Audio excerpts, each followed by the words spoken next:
Hi, welcome back to the Counterfeit Emotions podcast. I'm Curtis Morley, and I'm an emotionologist. Today, we have my dear friend Chip Hopper on with us.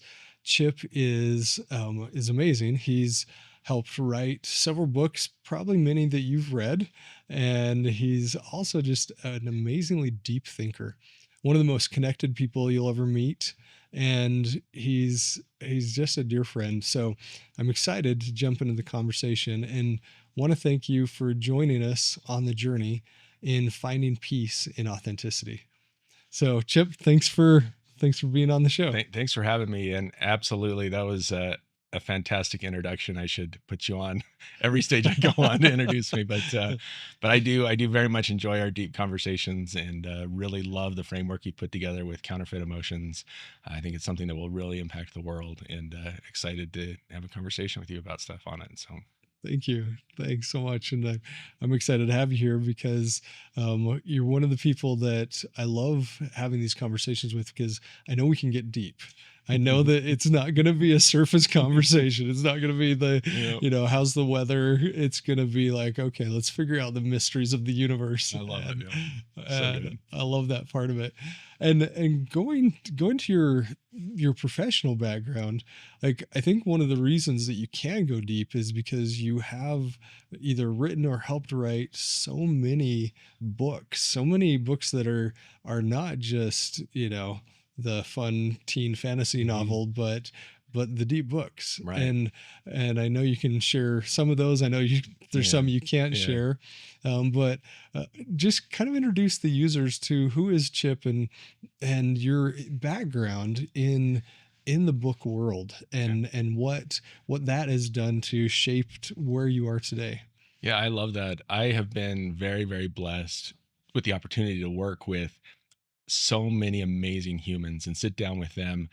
And in helping write their books, I have to be able to understand their thinking well enough that not only do I understand it, but I've got to be able to write it and sound like them. So it's been a phenomenal opportunity in my life to sit down with all these minds and hear the way they think, have conversations with them about it. And it's really helped shape who I am. I've read a book a week for close to 30 years now, I think, that I've tracked. Wow. Wait, a book a week for 30 years. Yeah. So that's what? It's only like 1,500, right? So 1,500. Well, still, that's 1,500 books. Right. But when people come to me and they're like, "Well, I've read thousands of books," I'm like, "Have you?" because I've been reading a lot of books, and yeah. So you're like, I don't think you've done the math here. That's a book a week for 15 years. Yeah, it's pretty crazy how many that is, right? So, and for me, like, I'm a bit of a nerd when it comes to that because I will listen to a book and then I'll read the book and then I'll highlight the book and I'll like make notes about it. And so, because then I use those as the groundwork for anything that I'm working on. So if someone comes to me and they want to write a book on mental health, or they want to write a book on any aspect of life, like if you want to talk about energy or intuition or anything like that, I have this groundwork of knowledge that I can bring into that conversation with them. So excellent. Yeah. And how did you get started in this world? I mean, some of the books that you've worked on that are, books I've read that I've had my life changed from, they've been fantastic. Like, how did you get into this world? Yeah, it was it's one of those things where, like, I feel like life is circles, and every circle of life has parts of it that you enjoy and parts of it that you don't enjoy as much. And when I look at my career, everything I've done, I would say, wow, I really enjoyed this part of what I did here, and I didn't enjoy this part as much. So where can I do more of this part? And it's just that circle shifting down this path to get to a point where all of a sudden I'm in this space, having stepped into this life that I'd been creating.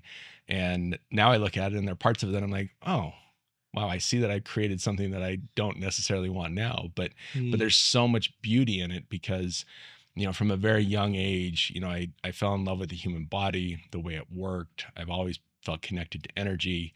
In high school, I fell in love with the mind. In college, I did a lot with both computer science and psychology and marketing and all of these pieces that helped me just understand us as, this thing we call life, right? Us as humans. Right. Yeah. And then getting into things like writing about perception and reality and how we just interact with everything around us. And it's just always been something that's been fascinating to me. My corporate career was built around that marketing strategy, business development of building companies, right? But at the end of the day, it was, what are the emotions that we're feeling? What is it that we Mm, feel? Why do we feel what we feel? How do we address the way we feel and potentially change the way we feel without shaming ourselves for feeling certain things? You and I grew up kind of in that era of boys don't cry, like, oh yeah. and like all these repressions of feelings or shaming of certain feelings.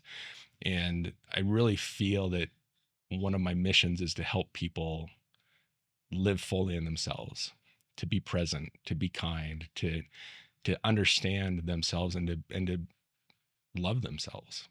I love that.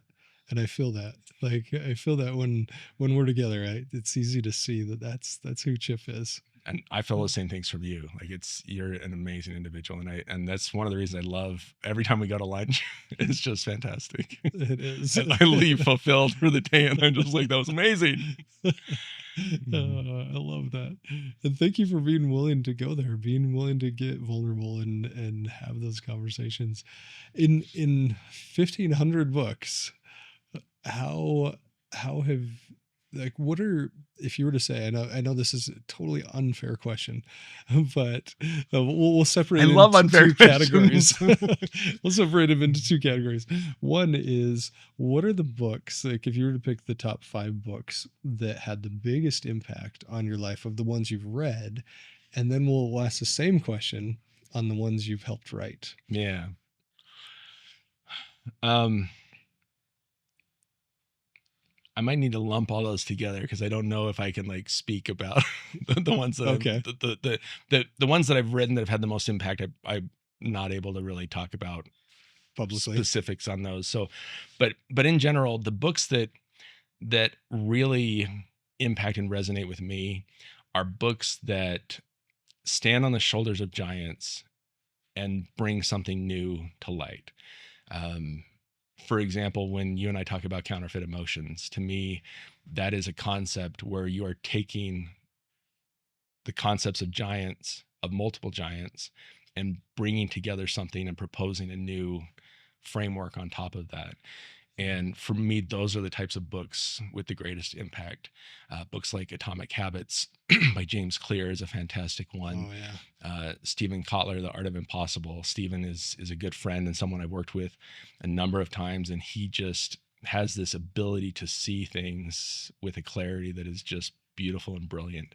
Yeah. Well, And for our listeners, anybody that hasn't read Stephen Kotler, I highly, highly suggest it. Atomic Habits, of course, yes. yeah, But Stephen Kotler's concepts of flow. yeah, yeah. It's And he's incredible on it, and when I have conversations with him, and it's just this brilliance of, he does the research. It's, you meet a lot of people that are like, well, here's my idea on it.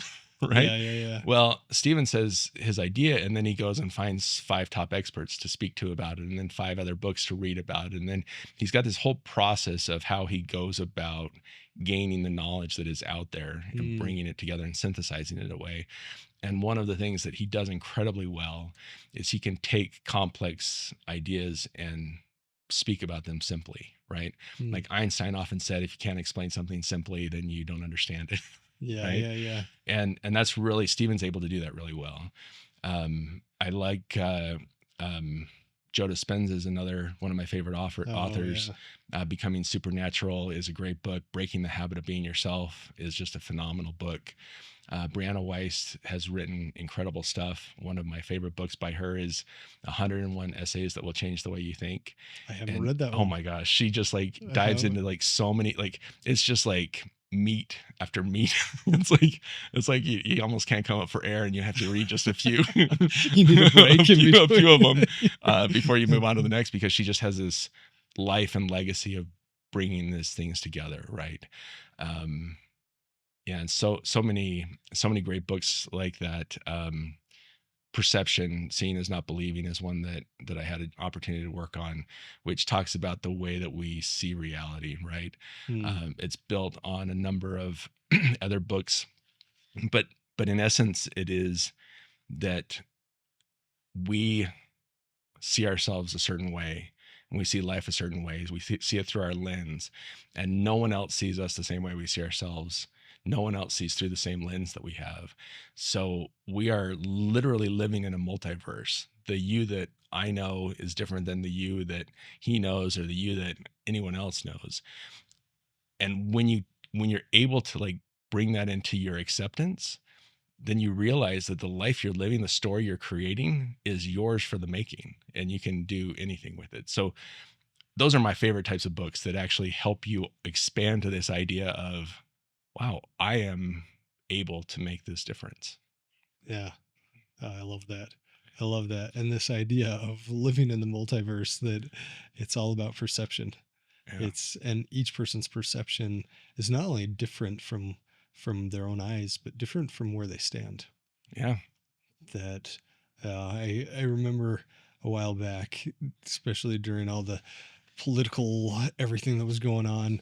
Somebody posted, and it was actually an old cartoon of two men, and there was a number on the floor. One was on this side and one was on this side. Hmm. And the one man said, "That's a 9." The other man said, "That's a 6." And they were both right Right. because of where they stood. Yep. And that perception, even though, you know, they were both very passionate about, no, it has to be a 9, no, it has to be a 6. You're right. It is a 9 and it is a 6. Hmm. And Yeah, I think so. In 30 years of working on books, I have yet to put my name on the cover of any book.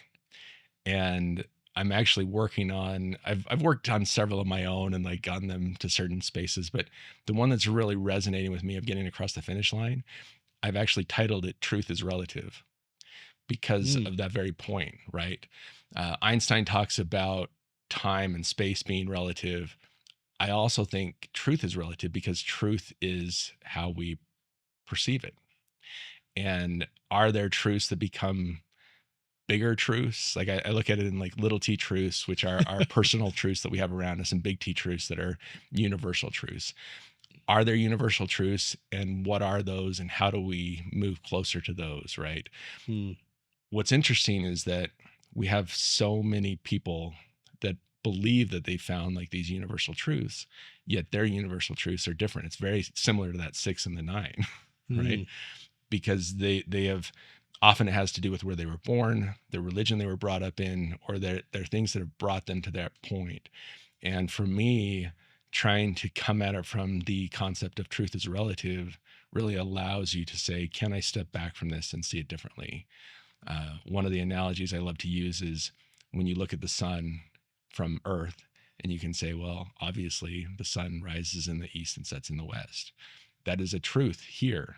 But the minute you're not on this planet, no one is going, wait, what do you mean rises in the east and sets in the west, right? There is that's relative to us being on this planet.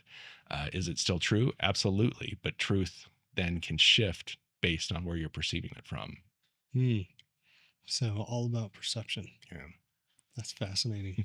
All about perception, which is which I think plays perfectly into this conversation with counterfeit emotions, Mhm.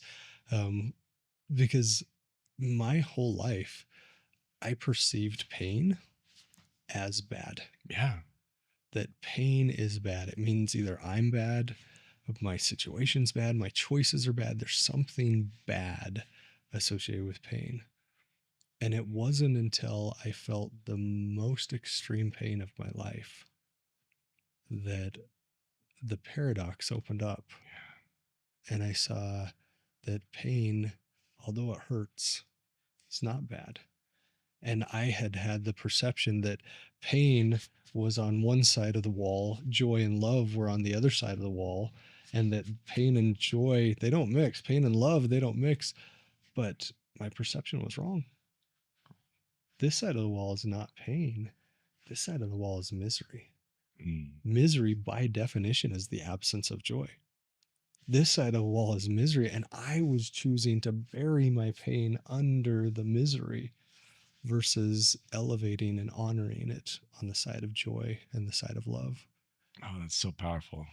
Yeah. And that perception change for me was what started the whole movement around counterfeit emotions.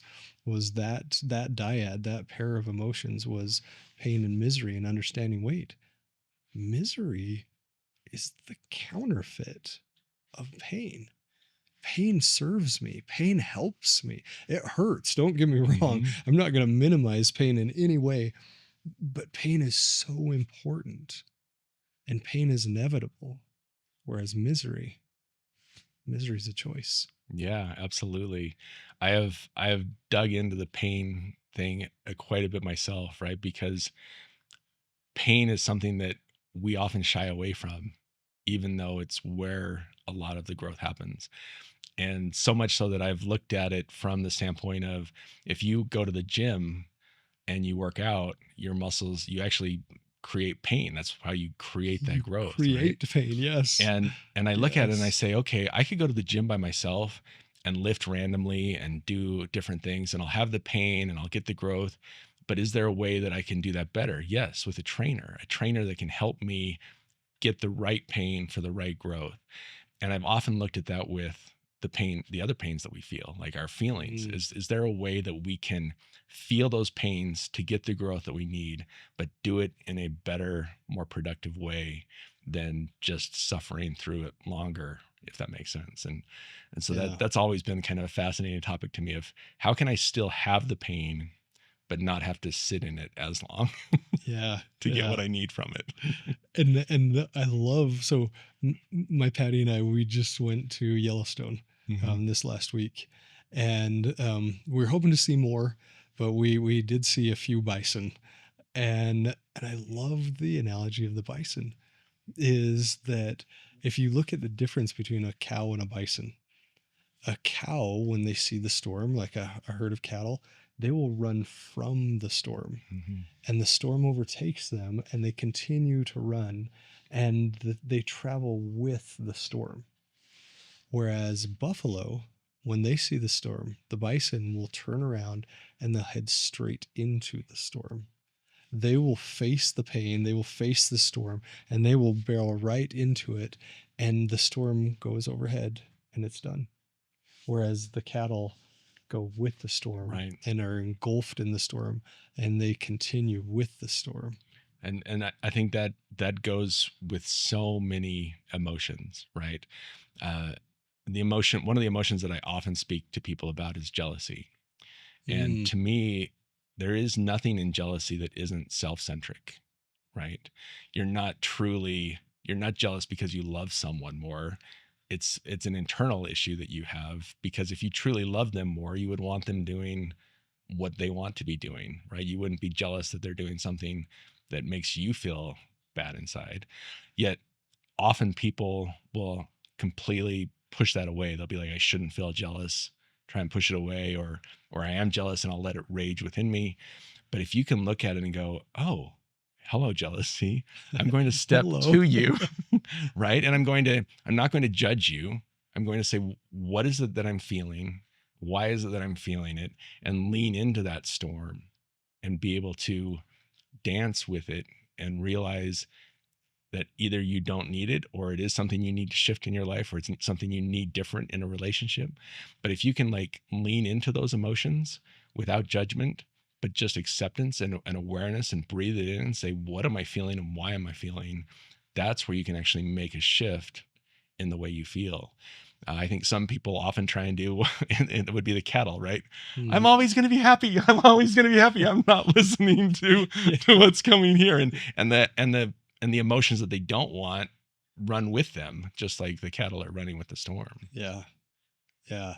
That's so important to understand that. And yeah, I love that you brought in the jealousy, because jealousy is, it is, it's funny because I've studied the seven deadly sins and the five kleshas of Buddhism and Hinduism, and across all of these, the Greeks, they have their four cardinal sins versus the deadly sins of Christianity. All of them include jealousy. Mm. As it doesn't matter what religion or philosophy, they all include jealousy, and as one of the seven deadly or five deadly or whatever, and jealousy is a really interesting emotion because it is self-centric Mhm. in every case. Yeah, in every way. Yeah. Yeah. So talk more about that, like looking at the idea that I can just I can just watch this emotion. I don't actually have to act on it. Like, I love what you said. Hello, jealousy. Back again. Yeah, right. I know you. And I've seen you. and the thing that is important to understand is that we are on this journey. We're not there is never this point where, oh, I solved that. I Mm, figured out jealousy. I am never going to be jealous again, right? Because it does come up. It comes up with different people in different ways. It comes up with different people that it wouldn't have come up with other people for doing the exact same things. And so this ability to not be like, oh my gosh, I'm feeling jealous again, I thought I had solved that issue, right? But to be just present and realize that every emotion that you feel is a gift. It really mm, is. Like when you are hurting, like if you were not existing, you wouldn't be able to have that emotion, right? So it's a gift. Because you exist, you have this gift of being able to feel all of these things. And when you can look at them and say, okay, how do I feel about this feeling? What is this feeling giving me? How is it raising me? How is it taking me down? How is it shifting me? Those are the questions that really allow you to be like, oh, well, this feeling of jealousy isn't benefiting me. It's not benefiting my partner. It's not benefiting anyone around me, right? Not with judgment. You're not judging it, but you're just saying, oh, hello. Like, I feel you.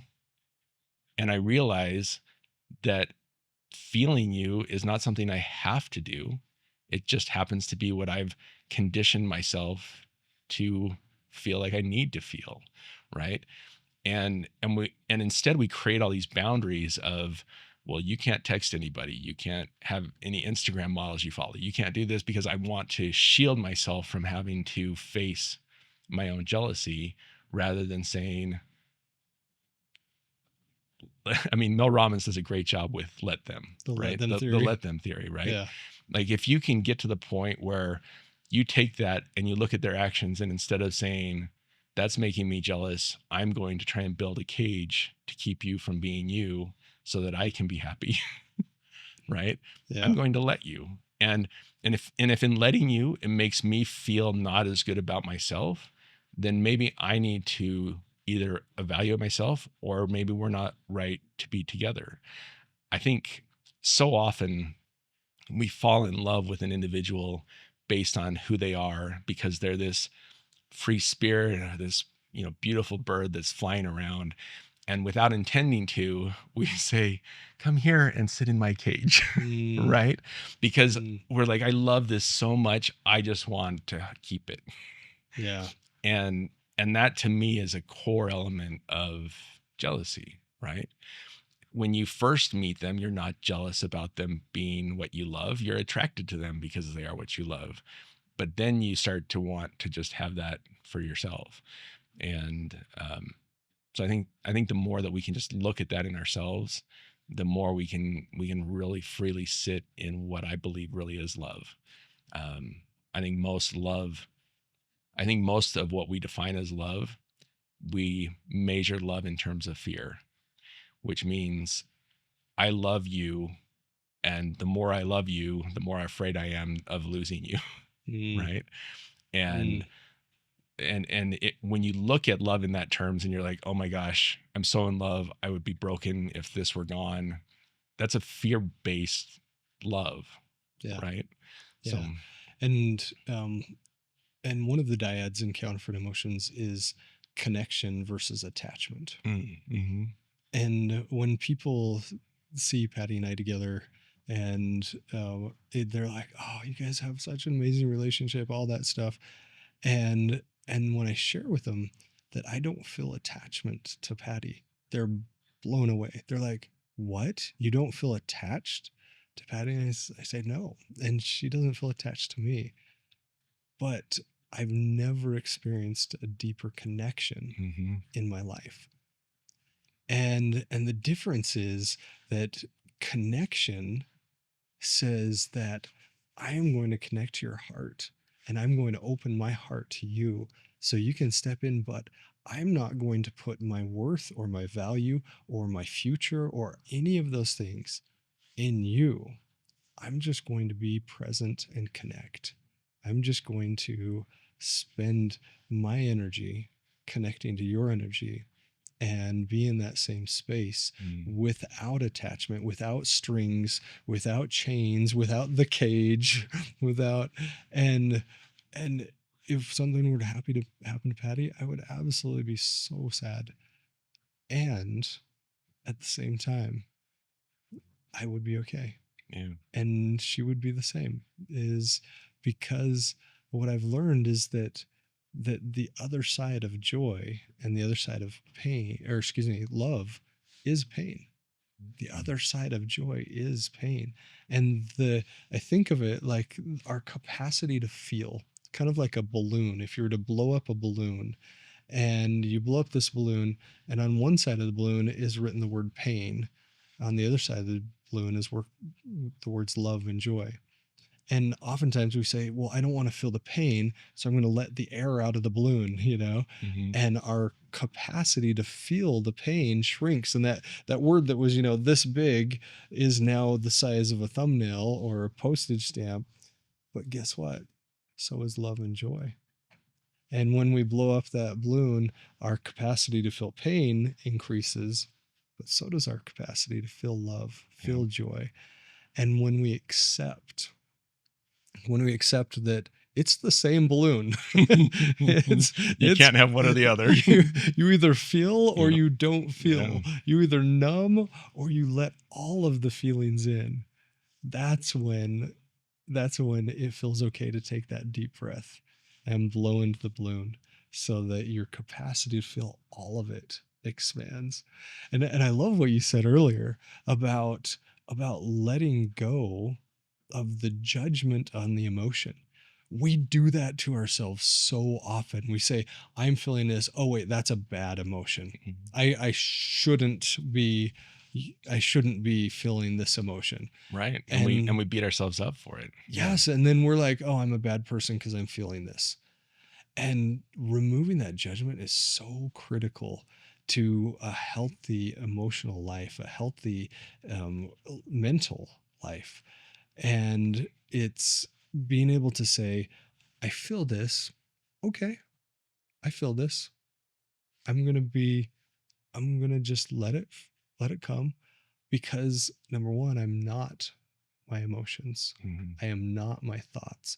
And one level of transcendence up is that I don't even have to believe my thoughts. Right. I don't have to believe my emotions. I love the phrase that you use, capacity to feel, right? Like your capacity to be able to feel those feelings, right? Like, what is the size of your balloon, Mm-hmm. right? And the larger your balloon, the more you're going to feel all those feelings. You can't blow up one side of it. When you were talking about your relationship with Patty, one of the things that popped into my head is people often talk to me about this term of forever. We have this idea of forever. We're going to ride off into the sunset with our perfect mate and be together forever. I personally think that the word forever kills connection now. Because go deeper on that. Because when I'm with a partner and I choose that partner now, and I wake up in the morning and I choose you again, there's a difference to it than saying, I've chosen you forever. It's like the Ronco Fuji hydrator, set it and forget it, right? And instead it's like, I choose you today because this is magic today. But there are times where it comes where our paths shift and move. And sometimes we try and hold on to, well, I've made this commitment to forever on a path that no longer fits for either of us. And yet we both refuse to move from that path. And so for me, when I look at relationships, I would much rather wake up in the morning and say, I choose you today. And this feels good to choose you. And we feel good to choose each other. And we're going to lean into each other. And if you're at 10%, I'm at 90. And if you're at 50, and you can lean into each other without this idea that you don't have to worry about it because you've decided it's forever in that. And I know there's multiple different angles to this forever thing, right? But I think that for me, it's that I think that it changes our mindset when we try and think in terms of forever, when everything is constantly change, right? In 10 years, you're not going to be with the same Patty that you are with today. You're both going to be different. Yeah. You're both going to have moved. Yeah. And ideally, you've moved in ways that you have grown together, right? That's the goal. But that's not a guarantee. And trying to force that can create challenges for both of you. So there's this thing that I've been exploring recently, and as I talk with people, they'll tell me about things that their partner is doing, and they'll say, but he's under a lot of stress, so that he's doing this because of the stress, or because They'll excuse this. it. Yeah. So I talk about it, I'm like, look, don't excuse bad behavior just because you love someone. You don't excuse their good behavior. You don't say, oh, they came in and they gave me a hug, but that's just because they had a good day at work. Right? Like we too often find ourselves Flipping that, it totally changes the Right? equation. We often find ourselves excusing other people's behavior. And what I tell people is, look, you can forgive someone for doing things that might have hurt you, or being out of alignment with where you would like to be in your relationship, where you'd like them to be. The problem that comes up when you excuse someone for their behavior is that you have in your mind, you've created an idea of who this person is. And when you excuse behavior, you hold on to what you've created in your mind of who that person was. And you continue to say, this behavior isn't the person that I created. This behavior isn't the person that I created. And you excuse them out of that. If instead you forgive their behavior, but realize it is how they are showing up, it is how they are choosing to be, then you can keep these two pieces together. And by keeping those pieces together of who you've created in your head and who they're manifesting themselves to be, you have a much better chance of creating this longer term staying together, or this forever. But that forever is not this. I'm not with this person forever. I'm with the evolution of this person as we go. Oh, that's powerful. I'm not with the person today forever. I'm with the evolution of this person. I love that. It's yeah. I actually wrote a song for Patty called Forever Now, where it talks about the idea is that our forever is right this moment. That it's not a day in the future. It's now. The forever is now. And that the idea of a celestial marriage, that's not something to wait for. Like, it's celestial today. It's celestial as I reach over and grab her hand, as I look into her eyes, as we have our nightly dance together. That's celestial. That being able to have that time and that connection with her, that's so celestial. It's so heavenly. That's so amazing, because yeah, it is the now. Like, why wait? why wait? That is beautiful. Like, my celestial is now, my eternity is now. Yeah. My eternal marriage with Fatty is this moment. Is this That's powerful. This is it. Yeah. And that, being able to say, I don't have a cage for you, and yet I choose to connect with you. I think that's what makes it. It's um, I know this is getting personal. I might have to pull out the Kleenex, but like, It's coming. It's coming. it's on its way. But but I'm sure you're familiar with the idea. Our hearts create an Mhm. electromagnetic field, and the typical person is emits that field 3 to 6 feet around themselves. And we talk about, people's energy. There literally is an energy coming off our bodies. Actually, another fascinating study I read last week was that our brains create light that comes through our skull. Mhm. And they just found this out, that our brains create a frequency of light that emits from through our skull and out into the world. And they can now measure it. And just like they can measure the electromagnetic pulse of the heart with an ECG or EKG, that that energy flows.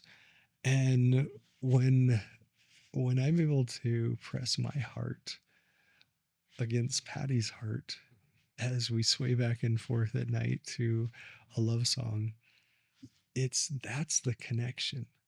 And it doesn't say you have to be mine. It doesn't say you have to be in the cage. It doesn't say you have to be anything. It just says you are. Mhm. And because you are, and because I am, and because I want to be with you rather than need to be with you. Oh, I love that. I feel that, and I've always seen us as energy beings with physical beings inside of us, right? The way you were just speaking to the way you feel and witness Patty reminded me of some of the new studies that they're showing with plants and life, and that is that plants have an awareness, and they can tell when their owner is coming from. I think it's some insane distance away. The plant will actually shift when you're inside that radius, Mm. and it can tell when you come into a room, and it can tell these things. And one of the things that they're starting to recognize about nature is that one of the reasons we feel so good in nature is because nature is a witness, and it witnesses us without judgment or anything else. It is just a witness of us. So when you're speaking to me about the way you witness her and her energy, there is no judgment. It is just acceptance and love and witnessing of who she is. Wow. That I felt the strength of that. Wow, that's powerful. And and it's crazy. Like I swear Patty's electromagnetic field is like 20 feet. It's just this massive energy. She can walk into a room and instantly the room becomes more peaceful. I love that. Instantly. Yeah. Like she has this presence about her that is so incredible. And I love magnetizing our hearts together, pressing that together. And she, I'll tell you what, like just a simple touch or a nightly dance or praying together or whatever it is incredible how she can calm my vagus nerve. And like my whole nervous system is just like it's like, oh, it's all okay. That's beautiful. It's all okay. And yet there's all of that without the attachment, without the titling, without the labeling, without the my worth is in you. The fact that we're married means that I'm of worth. No, it's not that at all. It's just the gratitude that I get to spend this portion of my life with someone that has taught me what love is, with someone that has shown me love on a level I never knew I could feel. And the gratitude for that is so deep. The gratitude for that is just immense, to know that for this moment in time, I get a Patty into my life. I love that. It's so powerful. That's beautiful. And yeah, bottle essence of Patty. Make quite a killing with that kind of love. And that as you were speaking about that connection with Patty, one of the dyads that was coming to mind was the kind versus nice. Mm, And I think the reason it was coming to mind is because in kindness, there is no attempt to create something. How do I even word this? I'm trying to come back into this with that relationship, but kindness is me doing something that is in integrity with myself, and I'm not looking for anything from you or any kind of pay or any kind of response from you. It is just simply who I am being, to be in integrity with myself. And much of my life, and I know many of us live in the space of niceness, mhm. which often has to do with placating people. It has to do with, oh yes, I am yours, and you are mine, and like we're in this space where I want to make sure you're feeling good, and I want to make sure like I'm I'm giving up parts of myself and my integrity to try and stay within your integrity and within trying to make things right for you, instead of being in integrity with myself and doing things out of a genuine. There's no expectation, there's no pressure. It is just being in that space of, this is me, and the more that I can be me, the more it is that I can be there for you, right? Yeah, And I see that so much in your relationship with you and Patty. It is truly beautiful. it is. And it's amazing because you hit on something that was so key with kindness, is that you put it in the right order, is that kindness starts here first. Kindness begins here, and then it expands to others. And it was fascinating when I did the research on this, that you can be nicer to other people than you are to yourself, but you can't be more kind to anyone else than you are to yourself. The level of kindness you can put out in the world is exactly at the maximum point that you're kind to you. Mm. Yeah, that is such a powerful thing for people to understand, right? And I think, and I've recently started using the word integrity with this, because the reason I do is I had an opportunity to speak at an event about integrity, and my first initial thought was, "Mm, what am I going to be able to learn from trying to put together a discussion on integrity?" I've always felt in integrity, right? I've always wanted to make sure I was always true to my word. I've always wanted to make sure that I did what you expected me to do, and all of these things. And it wasn't until I started to put that talk together that I realized a lot of those could be framed in terms of niceness, right? I Mm, was, I could externally create this integrity space of, I'm going to do this because I told you I would, yeah. while I'm taking away from myself, right? Yes. Yes. And I was talking to my 16-year-old son, who is brilliant in his own right, and we were having this discussion just about a week ago, and he said, "Look, I told someone that I was going to go to this event, or I was going to get on, or I was going to get on this phone call with them later." And he's like, "It just doesn't feel good and right for me." He's like, "What do I do?" And we talked through it about being integrity to himself versus integrity to them, because he was sitting in the space of, I made them a commitment that I would show Mm, up, so that is my integrity to them, and we often frame it as integrity to ourselves, but I don't think it is, because integrity to myself is listening and saying, I'm not feeling like I'm supposed to be there. And what I said to him, and I said was, he's like, well, what if they get mad that I'm not keeping my word to them? And I said, well, if someone came to you and said, I don't feel like I can do this activity with you because it's not feeling good to me, what would you say to them? And he said, I would tell them, honor your feelings. And I said, exactly. And that's what you need to strive for in the friends that you have. If you have the right group of friends, they are going to lean into you, leaning into yourself. yeah, that's so true. That's so true. Now I'm going to have to do the tissue thing. Good. And And that kindness, like, I love that integrity. The piece of kindness is because kindness is always safe, Mhm. because kindness always has integrity. And it starts with boundaries. When I say I'm kind to myself, I know who I am. I know who I am, and therefore I can have that for me. And when we flip it and we apply it to other people, when we that same principle that I cannot be kinder to me or someone else than I'm to me, when I flip that and say, oh, wait a minute, that means no one else can be kinder to me than they are to themselves.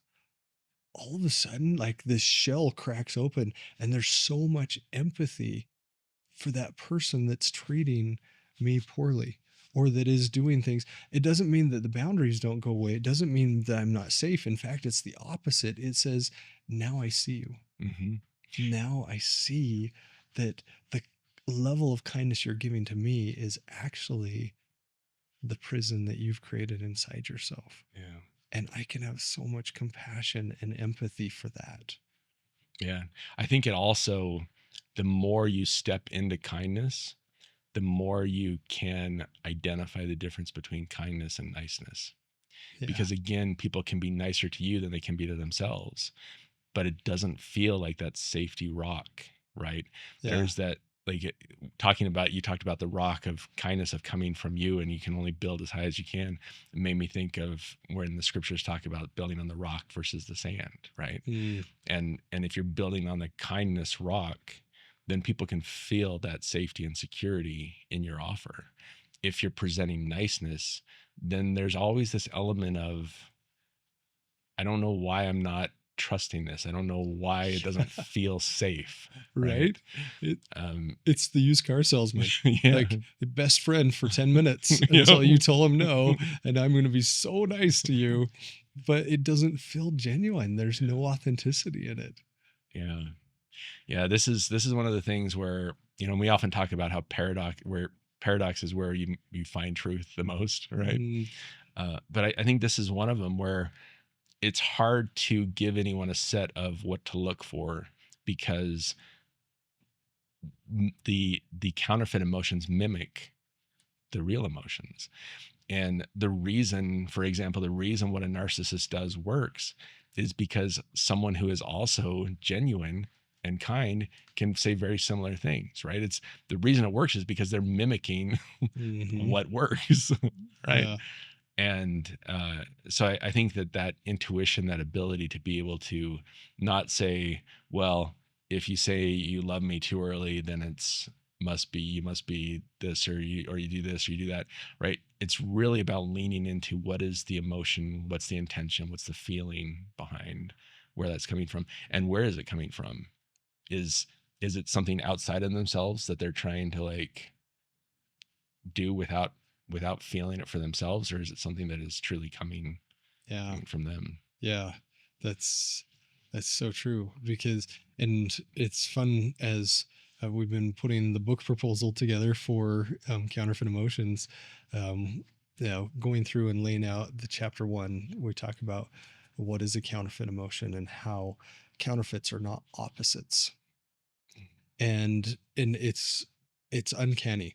I'll give a presentation or a training or a keynote or whatever, and they'll, it seems like almost every single time, if I ask the question, okay, what's the counterfeit of X? What's the counterfeit of love? Then people will be like, hate. I'm like, okay, that's the opposite of Hmm. love. What's the counterfeit?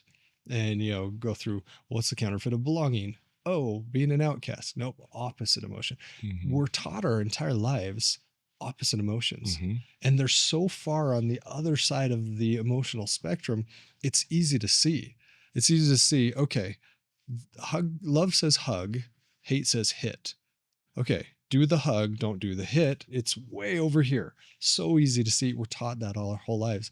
What about that emotion that slides right up next to the original, the authentic emotion? Like lust.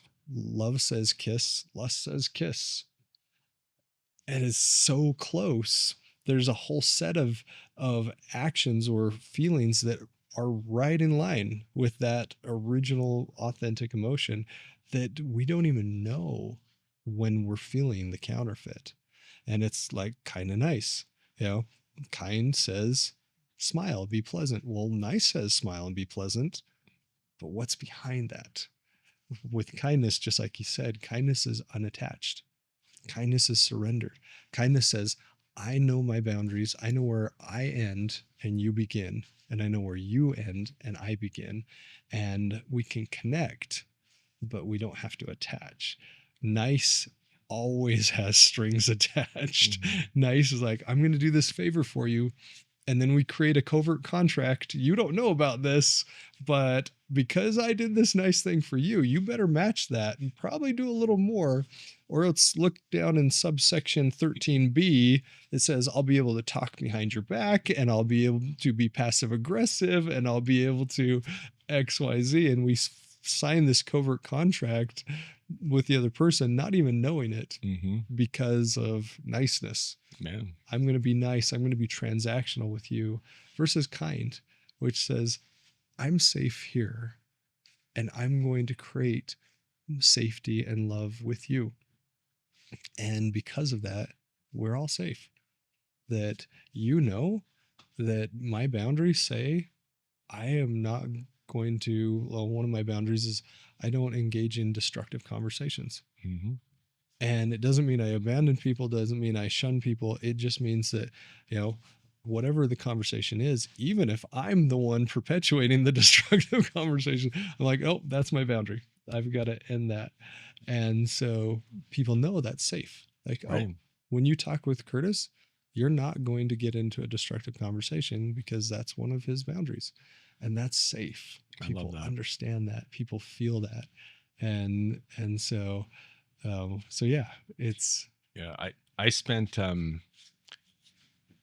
when I look back at my life, I feel like I spent much of my life being nice. oh yeah, me too. And it So wasn't much. it wasn't that I was intentionally trying to be not kind, because Yeah, I really was trying to be kind. yeah, yeah, But what I ended up realizing that even though I wasn't asking for a lot, I still had an expectation, and that expectation was, I just want you to be grateful for what I've done.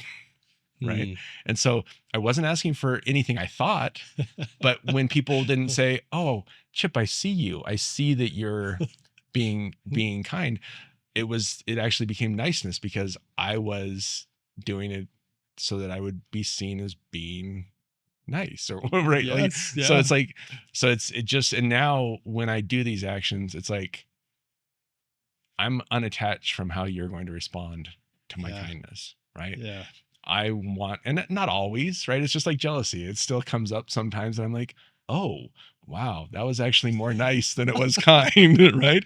But that's because the it's mimicry so is true. so close.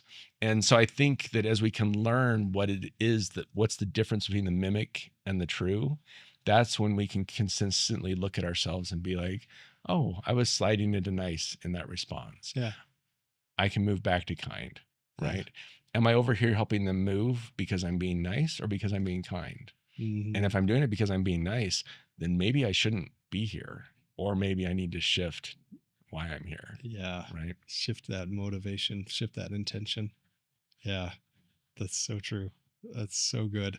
And I love, again, going back to our at the beginning of the conversation, I love that idea of just surrendering any judgment on the emotions. And you know, there is so much truth in paradox. There's so much truth that, like you said, you know, your whole life you're thinking, I'm trying to be kind, but I'm actually being nice, and I didn't even realize that that was me. That was me completely. I didn't even realize there was a difference, Yeah, right? yeah, And that's one of the powers of this framework, is helping you see that there's a difference. Like, guilt and shame is another one that is brilliant, right?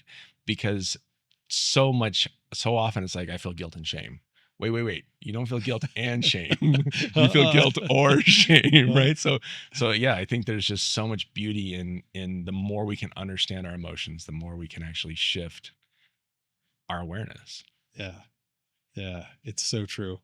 That's so true. Thank you, Chip. Thank you for having this conversation and being willing to go to those places of vulnerability and connection. And thank you for sharing your life experiences with our listeners. Well, it was an honor to be on here with you. Thank you for having me, and thank you as well for sharing more about Patty and about your life. And I just love all of these pieces. Yeah, you're welcome. And thank you all for joining us on the Counterfeit Emotions podcast. Thanks for going on this journey to find peace and authenticity. And thank you for letting us be in your ear for one more hour. Until next week, live your most authentic life.